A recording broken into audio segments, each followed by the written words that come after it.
a garantia de nossa vocação e eleição por Christopher Love.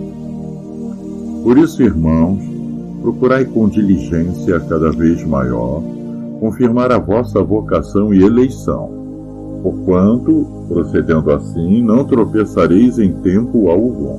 2 Pedro 1:10.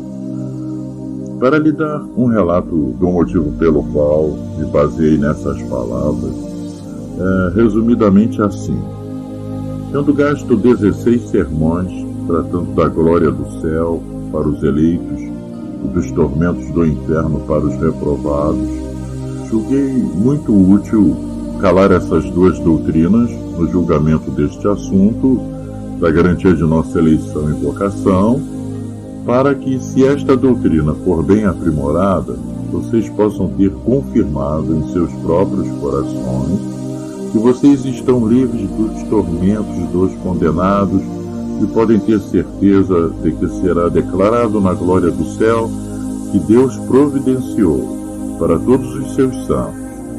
E no final, você pode ter certeza de que será libertado de um e desfrutará do outro. Você deve torná-lo seu trabalho de acordo com as palavras do meu texto, para ter certeza de seu chamado e eleição.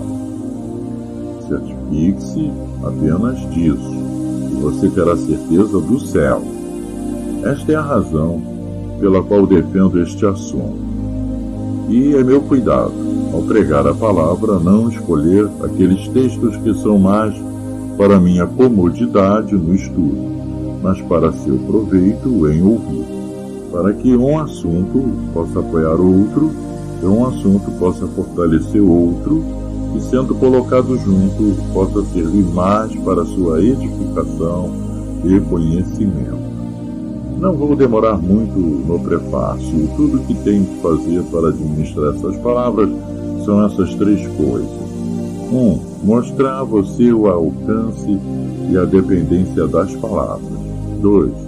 O sentido e o significado. 3. Tirar aquelas observações práticas que naturalmente fluem delas e então aplicar as observações reduzidas.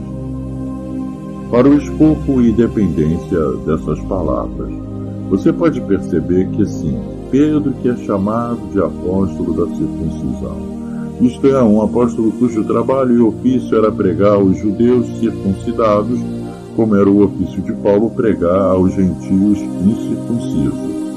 Ele escreveu sua epístola aos judeus dispersos, que estavam espalhados por todo o mundo, através de Ponto, Ásia, Capadócia, Galácia e Bitínia, de onde, observe, o povo de Deus é um povo disperso. E a eles, ele escreve que, embora fossem pessoas que viviam em lugares diferentes, eles tinham a mesma fé. Simão Pedro, um servo e um apóstolo de Jesus Cristo, para aqueles que obtiveram a mesma fé preciosa, para que você veja o Espírito de Deus onde atua nos homens, embora vivam em lugares diferentes. Ainda assim, todos eles crerão na mesma verdade e todos receberão a mesma fé. Embora diferentes na linguagem, mas um só Deus e uma só fé. O Espírito de Deus operou a mesma fé entre aqueles cristãos dispersos, e o apóstolo, escrevendo a esses judeus, ele começa a sua epístola. A título de saudação, verso 2. Graça e paz sejam multiplicadas para você. Ele escreve a título de consolo, verso 4, ao dizer-lhes que são participantes da natureza divina, que são chamados à glória e gozarão de todas as promessas do Evangelho. Estes são os grandes suportes com os quais ele eleva seus corações e os conforta. Então, ele prossegue por meio de exortação e direção no verso 5. Isto é, eles devem dar diligência para adicionar graça à graça. Eles devem torná-lo seu, em alfabeto não latino, o seu principal negócio para o qual eles são enviados ao mundo. Não apenas para obter graça, mas para prosperar na graça, e começa com a fé. porque este é o fundamento ou graça-mãe. Isso ele pressiona por um duplo argumento. Em primeiro lugar, considerando que o benefício redundará para eles, caso cumpram este dever de trabalhar para prosperar na graça, como afirma no verso 8. Se essas coisas estiverem em ti e em abundância, elas farão que não sejas estéril nem infrutífero no conhecimento do Senhor Jesus. Se você fizer da sua obra crescer na graça, nunca será um povo estéril ou infrutífero, mas você deve crescer na graça e prosperar em Deus ainda. Do inconveniente que resultaria, no caso de negligenciarem este trabalho. Verso 9. Aquele que não tem essas coisas é cego e não pode ver ao longe, isto é, aquele que não tem essas graças. Se você não crescer na graça, você vai ser tão fraco em sua visão. Você, assim, amortecerá o seu conforto e escurecerá suas evidências de que você não pode ter certeza de que será salvo. E então ele vem com uma exortação geral, concordando com tudo isso, que ver que existe esse bem, vem acrescentando graça a graça, e vendo que haverá esse mal, se você não fizer isso. Ele traz tudo para casa por uma inferência prática, nas palavras de meu texto. Portanto, irmãos, deem toda a diligência para tornar seu chamado e eleição certos. As palavras não são difíceis, embora na verdade sejam mutiladas pelos papistas, que trazem este texto ao martírio por suas glosas corruptas. Eu darei a você apenas uma breve explicação parafrástica e então passarei às observações. Portanto, para que você possa ver a força da conexão, é como se o apóstolo dissesse o seguinte: ver que vem tão grande bem por crescer na graça e ver a negligência disso dói tanto, não apenas para amortecer seus corações, mas obscurecer seus confortos, de forma que vocês não podem ter nenhuma evidência clara e confortável para o céu. Portanto, diligencie para que seu chamado e eleição sejam certos. Portanto, os irmãos, isto é, irmãos não na carne, mas na fé em Cristo, envolvendo a mesma fé, mantendo-se na mesma cabeça, o apóstolo chama de irmãos. Portanto, antes, irmãos, dai diligência. A palavra em grego é mais enfática e significa fazer algo bastante, não pouco, mas sentar-se pouco, não de uma forma excessivamente despreocupada, mas fazer algo com diligência, vigilância e despreocupação de espírito. Não deve ser uma questão de constrangimento, mas livre e voluntário, de diligência. E a diligência que você deve usar é em questões da alma. Seja diligente. Em que? Para ter certeza de seu chamado e eleição.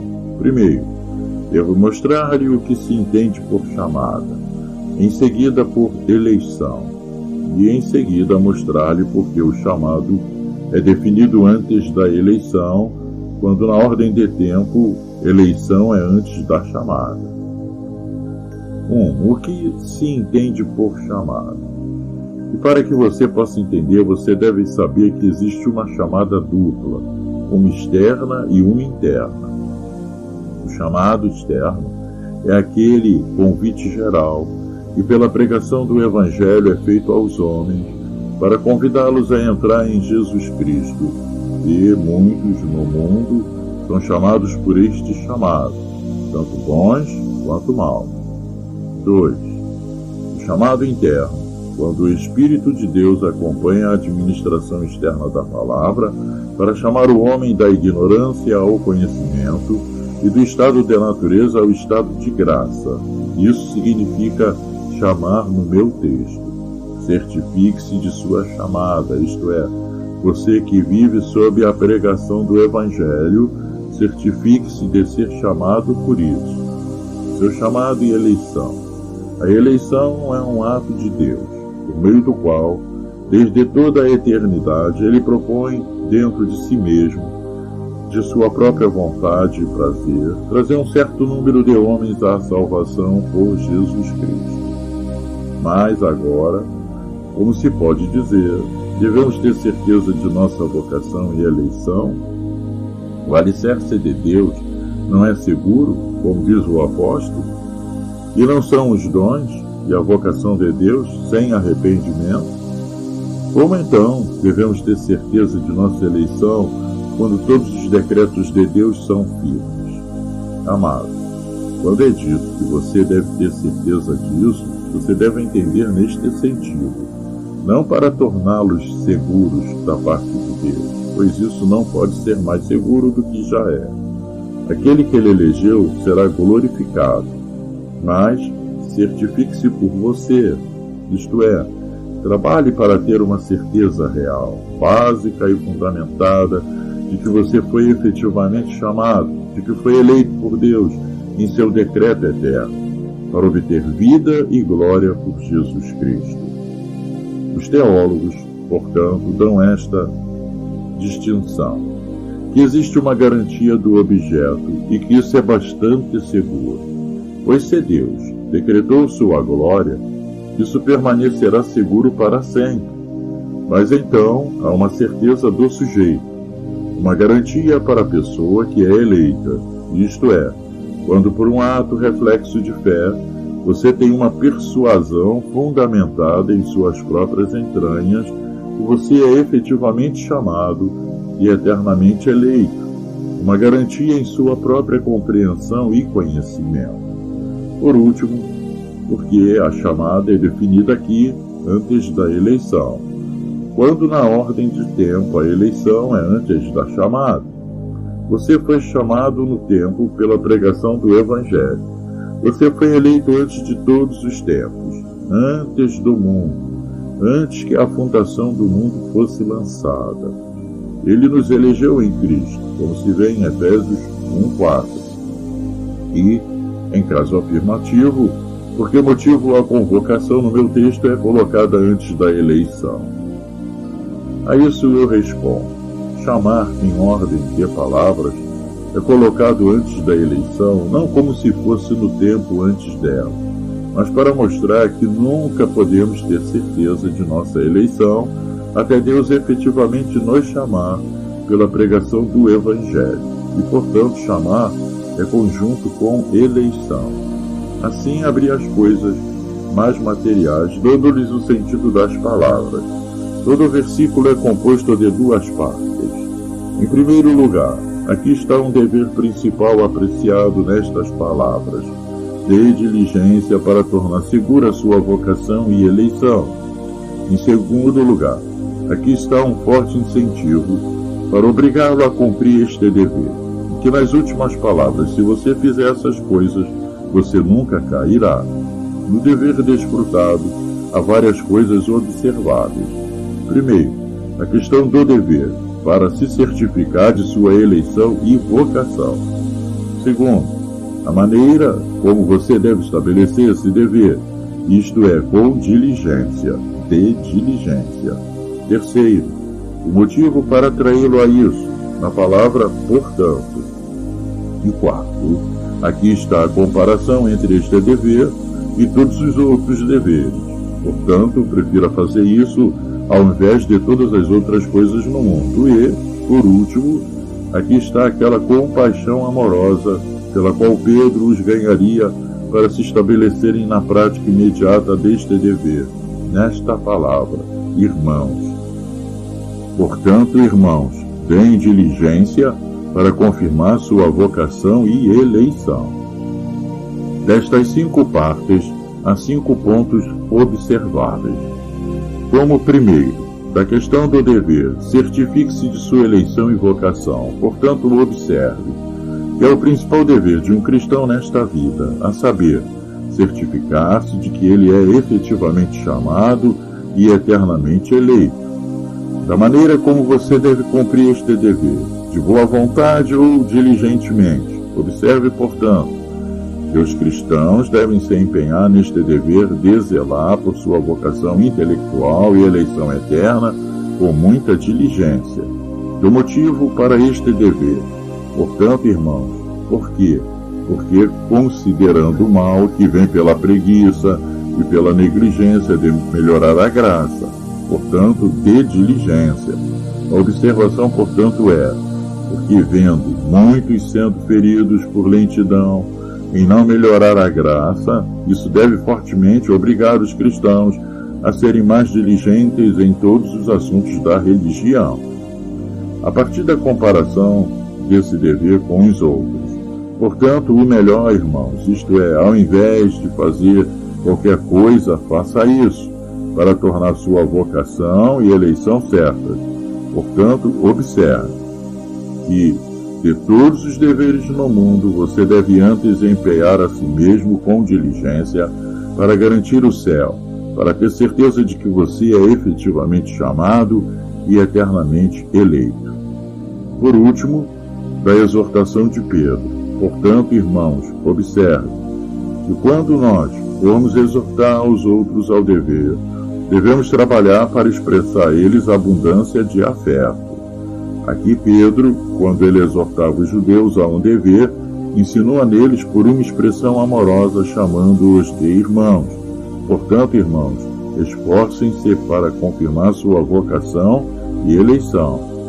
Mas confundir muito sua memória quando cruzar meu método usual, caso eu falasse dessas 5 doutrinas assim apresentadas. Eu preferia, então, mutilar o texto, dar-lhe o escopo e a substância dele em menos doutrinas. Você pode ficar satisfeito, portanto, em dividir as palavras para separá-las em 2 partes. Um dever geralmente pressionado, e que é nestas palavras de diligência. 2, os detalhes nos quais nossa diligência deve ser falada, expressada. Isso em 2 coisas. Em primeiro lugar, para garantir sua vocação. Em segundo lugar, para garantir a sua eleição. Das palavras assim divididas, surgirão 2 pontos de doutrina. Primeiro, a partir do dever pressionado de diligência, observe que em todas as questões de interesse da alma, os cristãos devem se esforçar muito. Em segundo lugar, a partir dos detalhes em que este dever de diligência deve ser familiarizado, isto é, em fazer com que seu chamado e eleição sejam seguros. Portanto, observe que a grande diligência de um cristão deve principalmente a de ser empenhado sobre isso, certificar-se de sua alma, que ele está efetivamente chamado e eternamente eleito. Esses são os 2 pontos que extrairei dessas palavras. Começo com o primeiro, que em todas as questões de interesse da alma, os cristãos devem fazer um grande esforço. No 5º versículo é dito da mesma forma, de toda diligência, como se todos os seus esforços principais devessem ser sobre os interesses de sua alma. Na gestão deste ponto, devo apresentar as demonstrações dele, então as razões em seguida na aplicação. Primeiro, para a demonstração disso, parece que em todas as preocupações da alma, você deve aplicar uma grande dose de diligência por aquelas semelhanças com as quais a obra pertence à salvação da alma é comparada nas Escrituras, como, às vezes, a obra do cristianismo em salvar a alma é comparada a uma corrida, em Hebreus 12:2. Deixamos de lado todo o peso e corramos com paciência a carreira que nos é proposta. Portanto, 1 Coríntios 9:24-25. Quando você caminha em seus jardins ou galerias, você não se preocupa, mas quando você executar uma corrida, você trabalha e se esforça muito, e emprega todas as suas forças para atingir o objetivo, porque, amados, importa sobre a alma. Eles são comparados a uma corrida, para mostrar que trabalhos e esforços você deve realizar em todos os empenhos da alma. É comparado à luta livre, Efésios 6:12. Nós lutamos não contra carne e sangue, mas contra principados e poderes, e então 2 Timóteo 2,5, uma alusão aos Jogos Olímpicos e passatempos públicos, quando os homens lutavam diante da multidão comum, em que colocavam todas as suas forças e habilidades para derrubar uns aos outros, para perceber que o cristianismo não é nenhum trabalho pequeno, mas uma luta em que uma grande quantidade de diligência e esforço devem ser empregados. É expresso nas Escrituras lutando em uma batalha, 2 Timóteo 4,7. Temos lutado um bom combate, e como bons soldados vocês suportaram a dureza, 2 Timóteo 2,3. Agora, quando os homens estão lutando por suas vidas, que cuidado e trabalho e que diligência eles fazem para se salvar. E a obra do cristianismo nas preocupações da alma é demonstrada por essa semelhança. É comparado a alguém que está em agonia, em Lucas 13:24. Esforce-se para entrar pela porta estreita. A palavra em grego é em alfabeto não latino, esforce-se, até que você esteja em agonia, como Cristo estava.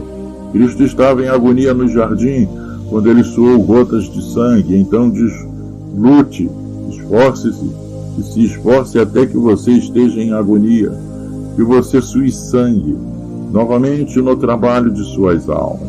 Agora, coloque tudo isso junto, para que a obra do cristianismo seja semelhante a uma corrida, a uma luta, a estar em agonia, em uma luta livre, na qual os homens colocam o máximo de suas forças. A semelhança apresentará isto, que você deve aplicar uma grande dose de diligência em todos os assuntos relacionados com a alma. Agora, para as razões pelas quais você deve ser tão diligente nos assuntos do cristianismo, devo apresentar 10. Visto que a diligência é exigida em todos os assuntos relativos ao corpo, portanto, muito mais você deveria aplicar diligência em todos os assuntos relativos à alma. Diligência é necessária em todos os assuntos relativos ao corpo. Eclesiastes 9:10. Tudo que tu colocares à tua mão, faça-o com todas as tuas forças. E lemos no Salmo 127:2, de certos homens: inútil vos será levantar de madrugada, repousar tarde, comer o pão que penosamente granjeastes. Aos seus amados ele o dá enquanto dormem. Agora, se você deve aplicar tanta diligência e ter tanto cuidado para prosperar no corpo, então muito mais para a alma. A alma é uma peça mais nobre do que o corpo. E se você deve trabalhar em sua vocação, você deve trabalhar muito mais em sua salvação. Se você deve trabalhar para a terra, você deve trabalhar muito mais para o céu. Se você trabalha para acumular tesouros aqui, você deve trabalhar muito mais para acumular tesouros para a vida futura. Se você trabalha em labuta, e tudo para encontrar a subsistência de um corpo mortal e vil, você deve usar muito mais diligência e se esforçar por uma gloriosa alma imortal. Porque muitos abortaram por toda a eternidade, por falta de aplicar diligência nas questões de salvação. Você vê em Hebreus 12:15, olhando diligentemente, pelo menos qualquer queda da graça de Deus. Muitos homens falharam na graça de Deus porque eles não buscaram a graça diligentemente. Porque, amado, quantos perdem a graça e perdem a Cristo por falta de diligência? As 5 virgens loucas perderam a Cristo por falta de diligência, como se vê em Lucas 13:24. Muitos perderam o céu por meio de pequenos esforços para o céu. Esforce-se, diz Cristo, para entrar pela porta estreita, que muitos procurarão entrar e não poderão. Sua falta de diligência, que somente desejaram e não se esforçaram nos caminhos do céu. Portanto, se perderam. Porque tudo o que vocês podem fazer por suas almas é pouco, o suficiente para salvá-las. Posso usar essa expressão, 2 Pedro 4:17. Os justos dificilmente serão salvos, embora eu saiba que pode ter referência em algum sentido à salvação exterior apenas. Ainda posso fazer uso dela para este propósito, que se os justos dificilmente serão salvos, onde os ímpios e pecadores aparecerão. Toda a diligência e esforços que você pode fazer é pouco, e muito pouco para salvar suas almas. Efésios 6,13. Coloque toda a armadura de Deus, para que você possa resistir no dia mau, e quando você tiver feito tudo, ficar de pé. Uma expressão estranha, tanto quanto se o apóstolo dissesse: tudo que você pode fazer é pouco o suficiente para ficar em pé. Quando você fez tudo para ficar em pé, você mal consegue ficar de pé. E quando você fez tudo para obter graça, dificilmente poderá obter graça. E, portanto, quando toda a diligência que você pode exercer nos caminhos de Deus é pequena o suficiente para salvar a alma, e tudo pouco para manter uma boa profissão nos caminhos da graça, quando você tiver feito tudo que você puder, fique de pé. Provérbios 4:24. Guarda teu coração com toda diligência. 4.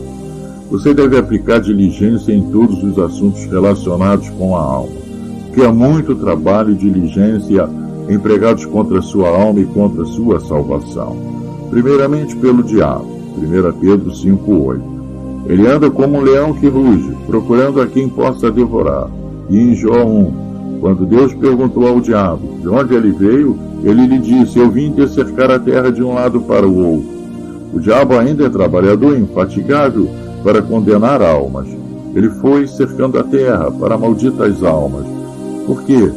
Amado, o diabo deve usar diligência para condenar tua alma e não usarás nenhuma para salvá-la? Será que ele percorrerá a terra para te condenar e tu não mexerás um pé em ordenanças e deveres, e tudo para salvar aquela tua pobre alma? Novamente, como o diabo, homens tão perversos, como eles usam diligência contra a alma também. Mateus 23:15. É dito dos fariseus: eles percorreriam o mar e a terra para fazer um prosélito, e quando o fizeram 2 vezes mais filhos do inferno do que antes. Observe como eles seriam infatigáveis. Eles fariam uma viagem tão grande para condenar uma pobre alma. Assim são os homens perversos. Efésios 4:14. É dito dos falsos mestres: eles estão à espreita para enganar. Eles serão tão industriosos que mentirão e verão oportunidades. Amados, olhe para o mundo. Quão diligentes serão seus companheiros para levá-lo ao pecado, para levá-lo ao prostíbulo, para levá-lo à profanação.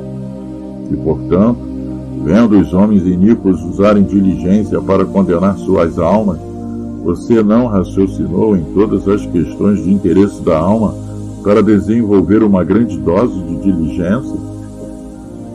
5. Porque os homens ímpios usam uma grande quantidade de diligência para condenar suas próprias almas, e vocês mesmos o fizeram nos dias de sua não regeneração. Que esforço um beberrão terá para ficar sentado o dia todo e noite toda em suas garrafas? Que esforço terá um ladrão para induzir a escuridão da noite, o frio do tempo, o perigo de ser levado e tudo para arrombar uma casa para obter algum ganho? Que diligência um adúltero usará para vigiar uma prostituta no crepúsculo, na maré da noite? Por quê? Homens ímpios, na frase de Abacuque, se cansam por vaidades, cansam-se para condenar suas próprias almas, e não farás nada para salvar a tua alma? Disse de homens perversos, em Miqueias 7:3, eles fazem o mal com ambas as mãos avidamente. Um homem pode pecar com uma mão o suficiente para condená-lo. No entanto, eles estavam tão ansiosos que pecariam com ambas. Devem os homens iníquos estender ambas as mãos para pecar, e não porás tu um dedo para a santidade, porás a mão para os olhos de Deus? Você tem uma frase, Jeremias 23:10. Todo seu curso é mau, e portanto não é certo. Uma expressão estranha. Deus ali se queixa dos homens, de que eles não eram apenas maus, mas eram forçosamente maus, Eles eram fortes em sua maldade e laboriosos em sua profanação. E os homens ímpios forçam Deus a condená-los, por assim dizer. Devem os homens ímpios ser violentos no caminho do pecado, e não farás tu, com uma só mão, trabalhar para salvar tua alma? Um velho pai, vendo uma donzela passar 3 horas vendo seu rosto em um espelho para se enfeitar, quando ela desceu, ele caiu em prantos. Sendo perguntado por que ele chorou, respondeu: porque esta mulher passou mais horas em uma manhã para se condenar do que sempre passei em deveres religiosos para salvar minha alma. Ai de mim! Muitos homens são mais diligentes em ser condenados. Então muitos de nós devemos salvar nossas almas, e isto deva motivá-lo fortemente a aplicar diligência em todos os assuntos de interesse da alma. 6. Porque quanto mais diligente tu és, ou menos ocupado e operativo, os movimentos do pecado e as sugestões de Satanás estarão em seu espírito. É a fala de Bernard. Porquanto mais, diz ele, o diabo encontra um homem bem aplicado, portanto, quanto menos ele poderá prender a tentação sobre ele. Quanto mais diligente e industrioso você for no caminho dos céus, menor será a força que a tentação do diabo terá sobre você. Lembro que foi o discurso do Senhor Grignard, que quando o diabo tentou uma pobre alma, ela veio a ele pedindo conselho para resistir à tentação, e ele deu a ela esta resposta: nunca fique ociosa, mas esteja sempre bem empregada, pois em minha própria experiência descobri o seguinte: quando o diabo viesse me tentar, eu diria ao diabo: não tenho tempo para ouvir tuas tentações, e por esse meio resisti a seus ataques. Amado, diga ao diabo, quando ele o tentar, que você não tem tempo para emprestar uma ânsia às suas tentações, e então ele nunca se agarrará a você. O diabo nunca tira vantagem de nós quando estamos fora do caminho de Deus, ou ociosos, ou temos nossas mãos em alguma atividade pecaminosa. Então, o diabo passa a ter poder sobre nós. Se você negligenciar a diligência nesta indústria espiritual, você até mesmo tenta o diabo para tentá-lo. Você se expõe a um mundo de pecado e um mundo de armadilhas. Como você sabe, que é com a água. Enquanto o riacho continua correndo, ele se mantém limpo, mas deixe-o ficar parado. Ele cria sapos e rãs e todo tipo de imundície. Então, enquanto você continua, você se mantém afastado. Mas pare uma vez em sua diligência e fique parado, e que poça de sujeira e pecado será teu coração.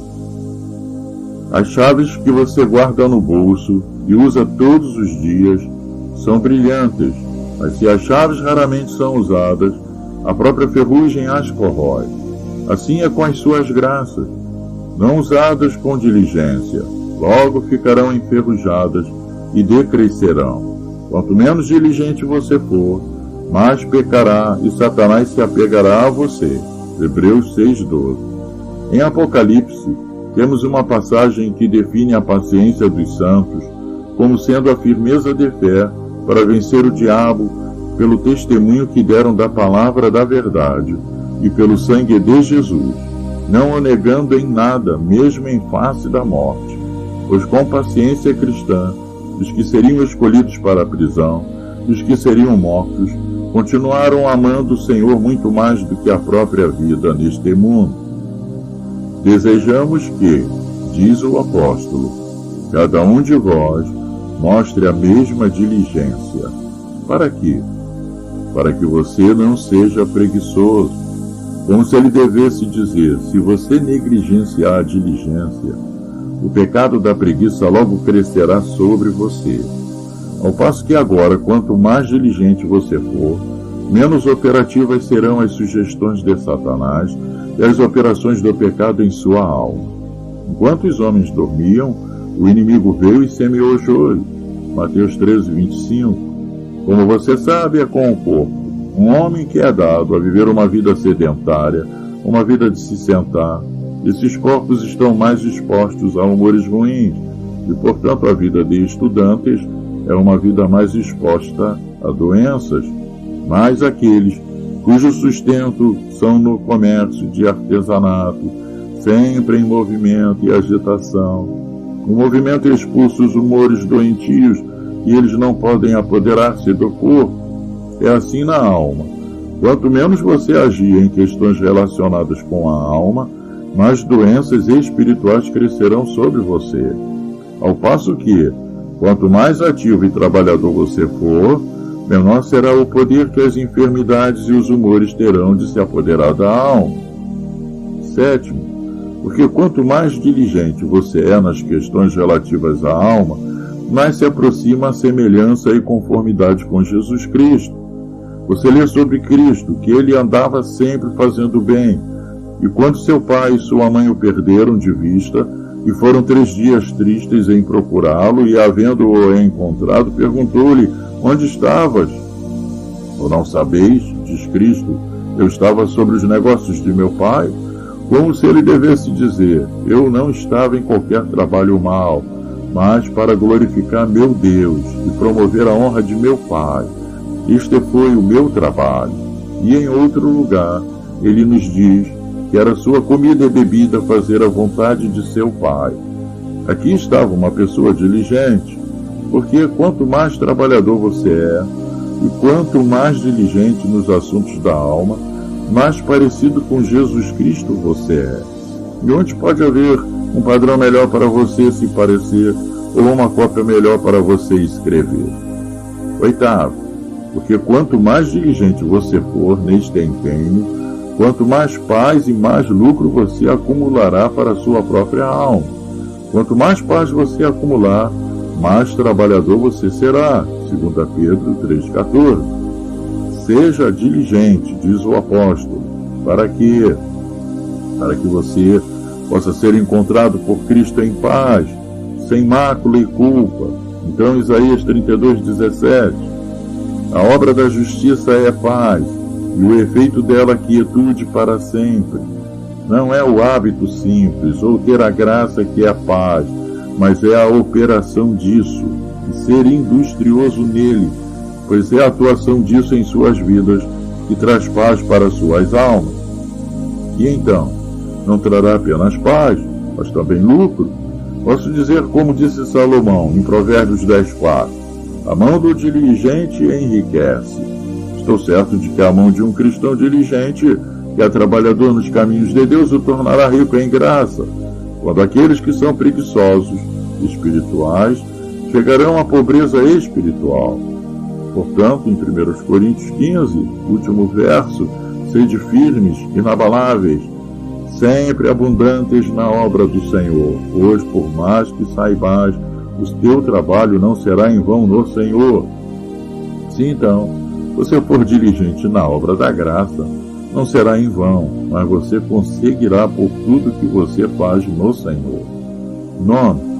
Porque você perdeu mais graça em pouco tempo, então você pode sempre recuperar por toda a diligência que puder, caso não viva tanto tempo. Você teve todas as graças uma vez em Adão, mas Adão, por um bocado de fruto proibido, perdeu toda aquela graça, que você agora não pode nunca recuperar, a não ser com muita diligência. Você deve orar, até que você não possa falar mais, e você deve suspirar ao quebrar de seus lombos. Se cada palavra fosse um suspiro, e cada suspiro uma lágrima, e cada lágrima uma gota de sangue, você nunca seria capaz de recuperar aquela graça que você perdeu em Adão. Você obliterou a bela imagem de Deus. Você perdeu esse conhecimento por cometer um pecado que você não pode recuperar por 10.000 sermões, ou cumprindo 10.000 deveres. Não necessitas, pois, de diligência, visto que perdeste tanto em tão pouco tempo, que com toda a tua diligência nunca recuperará totalmente. 10º, porque o melhor de você viveu muito tempo usando diligência para condenar a si mesmo, ou então não se importando com salvar a si mesmo. Um ou ambos. Portanto, você precisava agora começar o trabalho. Amado, posso dizer o que Sêneca fez pelos pagãos, que grande parte da vida do homem se esgota em fazer o mal, a maior parte em não fazer nada, toda a vida de um homem em fazer outras coisas do que deveria. E em verdade, assim posso dizer a vocês, grande parte de suas vidas passou em pecar e perder sua salvação, em se esforçar para condenar suas próprias almas, e se não for assim, em geral, eu acredito que uma grande parte tem passado afastada em não fazer nada para a sua salvação, em não orar por salvação, em não ouvir por salvação, em não ler para a salvação, em não lamentar por salvação, em não fazer nada para os céus. E se for assim, se você assim gastou o seu tempo, você tem um grande motivo agora para colocar sua mão na obra e usar toda a diligência nos assuntos relativos à sua salvação. O homem, em uma jornada, que perdeu a maior parte de seu tempo do caminho, ele precisou corrigir seu ritmo quando voltou a entrar no caminho certo. Então, se passamos a maior parte do nosso tempo em vão, nós precisamos dar mais diligência para o tempo por vir.